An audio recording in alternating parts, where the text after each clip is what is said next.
Hi, my name is Lynn Lowry, and I'm the Senior Vice President of Business Development for StarFish Medical. Over the past 15 years, I have worked in product development companies with an emphasis on diagnostic and point-of-care devices. The experience that I gained and the workflow challenges that I saw calling on doctors' offices and hospital laboratories for 20 years provides a unique perspective for me today as I work closely with the entrepreneurs or clients looking to develop a new diagnostic product or a point-of-care solution. I can share stories of many of the workarounds in the laboratories that end users would employ to overcome a poorly designed piece of lab equipment. Some of these workarounds would have been such simple design tweaks in the early phase of the development, such as making a repair access door on the side instead of on the back where the bench gets in the way. I can also help emphasize the importance of early phase usability design and workflow considerations to help you achieve your business success.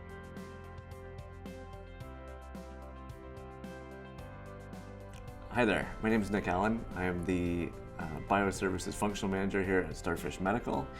The Bio Services group at StarFish Medical works on a number of different programs. We do regenerative medicine and cell therapies work, we do microfluidics, and we do infectious disease diagnostics. As you can imagine, in 2020, we're quite busy in that aspect of our business. A lot of companies approached us this year about developing better COVID-19 diagnostic systems.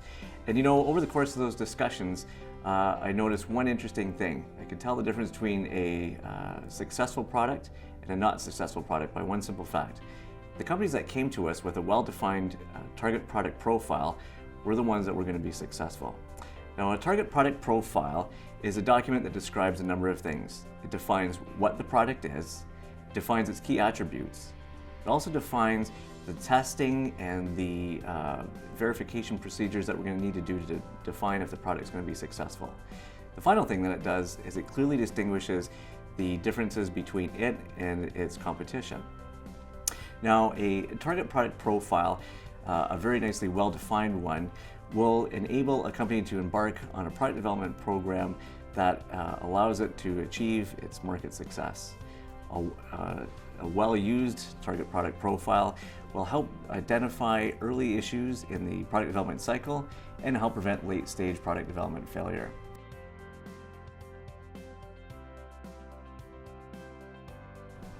Hi, my name is Mark Derlick. I'm the Director of Program Design. I've been working with StarFish for 10 years now, and my job role is to try to understand how some of the skills at StarFish can best apply to make our customers successful. Some of the elements that I see that our clients need in order to be successful in the marketplace are three things. One of them is people, one of them is process, and the other one is tools. First one that I'm going to talk about a little bit is people. In order to bring a product to market, you're going to need a large variety of people.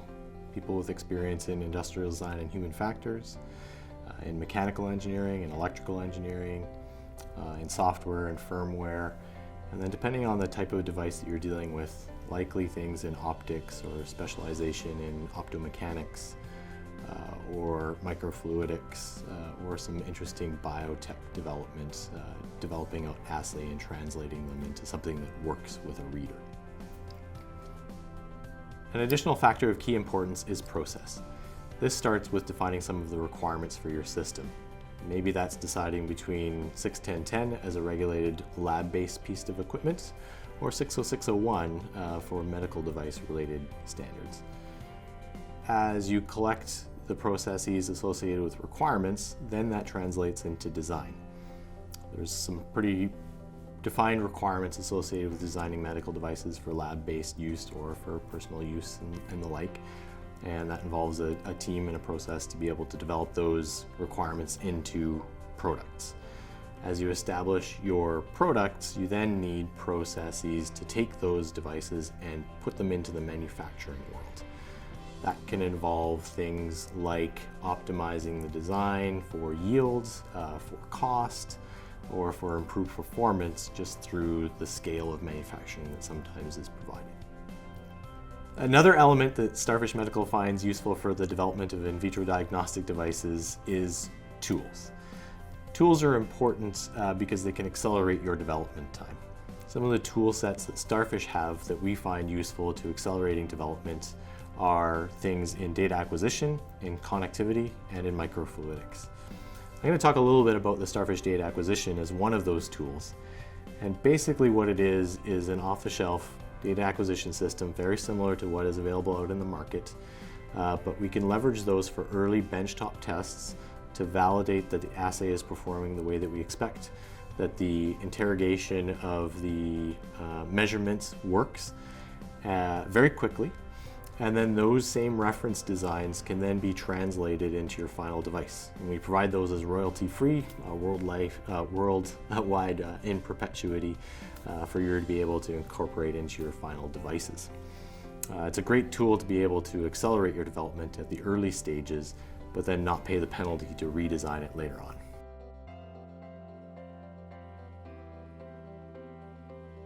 Hello, I'm Joris van der Heijden, and I'm the Program Manager in the Bioservices Group at StarFish Medical. And I spent the greater part of last year working on a point-of-care COVID-19 test to detect COVID-19 in a general population. And that was definitely not the only one, because we've seen a flood of diagnostic products enter the space and really help us navigate through this pandemic. So when we look at all the diagnostic products that were released last year, we generally see three categories. The first category is the products that are done in the laboratory, so the laboratory-based test. The second category is products where sampling will take place outside the laboratory, and then the sample is packaged up and sent to a central location, to a central laboratory for testing. The third category is the tests that are done at the point of care, where both sampling as well as the analysis will take place outside a traditional laboratory. And we believe that, especially in this last category, the point of care testing, that's where we're going to see most innovation over the next couple of years. So, what is going to happen next? Well, from a regulatory perspective, you'll see that a lot of products that were released under the emergency use authorization will have to fill in the gaps to bridge between what was required for an emergency use authorization to bridge between that and a full application. So inevitably, there's going to be a lot of data that needs to be shared with regulatory bodies like FDA to make sure that the product can remain on market after the emergency use authorization is abolished. So what's next from a product functionality perspective? First of all, we'll see a lot of the laboratory-based tests bridged onto a point-of-care testing platform to be used at the point of care. For tests that are already used at the point of care, we're going to see that those tests are going to be easier to use, faster, and more cost-effective. And a lot of the products that were developed specifically for COVID-19 currently work with nasal samples, nasopharyngeal samples, saliva or oropharyngeal samples. And we'll see that those platforms become compatible with other sample types like urine, blood, or feces. That will really allow these products to be used in different markets and for the detection of different diseases.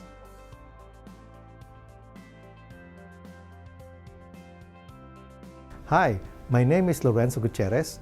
I'm the Microfluidic Integration and Application Lead at StarFish Medical.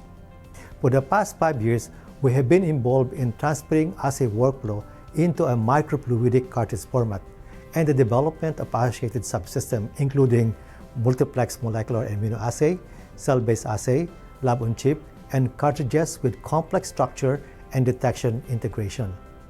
Specifically, our team works on cartridge prototyping and quick iteration, reader, cartridge and sensor integration, reagent integration and testing, surface functionalization, fluidic characterization and optimization, highly agile assembly process and quality control testing, and lastly, we work on customized low volume and high mix production in our facility. To start, we should have a clear understanding on the intended final product. Take a system approach and identify critical parameters. Then decide on the implementation strategy, such as what material to use, fabrication methods, detection means, and others. Second, one crucial aspect that often overlooked is the testing with real sample as early as possible during microfluidic cartridge development. In doing so, we could identify the vulnerabilities of our design and reagents used. And later on, we adjust our strategies as needed. Third, we need to align with commercial scale cartridge manufacturing. This includes review of our design for manufacturability and supply chain. In fact, we supported several companies in initial low volume manufacturing. And lastly, even though the diagnostic development is a time-critical activity, avoiding shortcuts help in the long run. Rushing may create more challenges in terms of the quality of the result, increased costs, and worst case, sacrificing companies' credibility.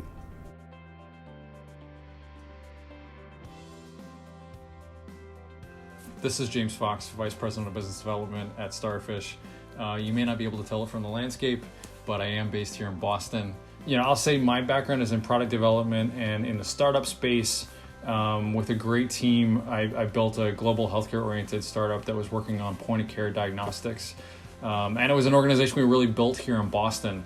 So we plugged into local incubators like Entrepreneurship for All and Mass Challenge. We engaged early-stage investment groups and also professional services firms very much like StarFish. And I can say, retrospectively that StarFish at its best is able to help organizations identify how they can maximize their value, and during times of big change, either in the market or in the regulatory environment, things that they should be considering in terms of impact to product, core science and technology, and ultimately what the impact is for patients and for communities that we're passionate about.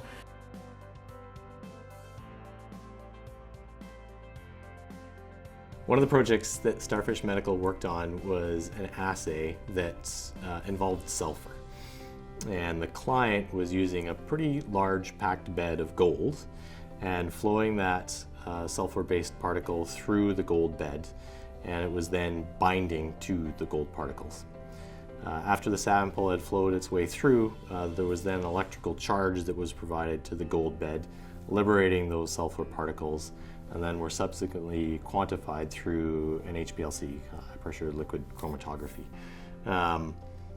But the sequence was expensive and it took a long time, and there was actually a lot of problems with the packed bed itself as well.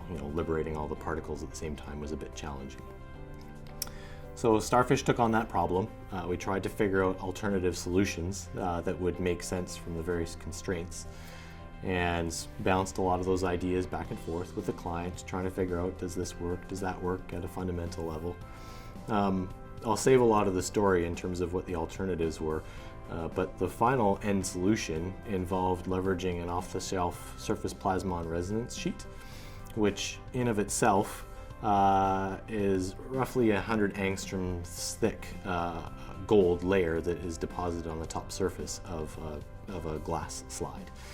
And the interesting and compelling theory behind some of the thoughts that were being bounced around was that as the sulfur bound to that surface of gold, it would actually change the electrical impedance of it, because you're binding the valent electrons that are sitting on the surface of this surface plasmon resonance slide. And we weren't sure if it was going to work, but in a very quick benchtop experiment, we were able to quantify pretty large variations in impedance using this thought, this hypothesis. So, what was the end result to the customer in this instance? A lot of the required equipment for high pressure liquid chromatography was completely eliminated, replaced by a simple impedance measurement across the surface of the gold slide. As well, it provided a lot more flexibility in the assay, and I can't get through some of the details there, but nonetheless, it increased the capabilities and capacities of the assay from a sensitivity and specificity perspective as well. So it was a pretty interesting solution to a pretty constrained problem, and that's some of the work that we have done. If you'd like to know more about StarFish, we've been doing this for 20 years. We've developed hundreds of devices for companies all over the industry, and we've helped many founders become very successful and have big clinical impacts. That's what we really love for. So enjoy the content. If you'd like to talk to us about your project, we'd be happy to talk. Thank you.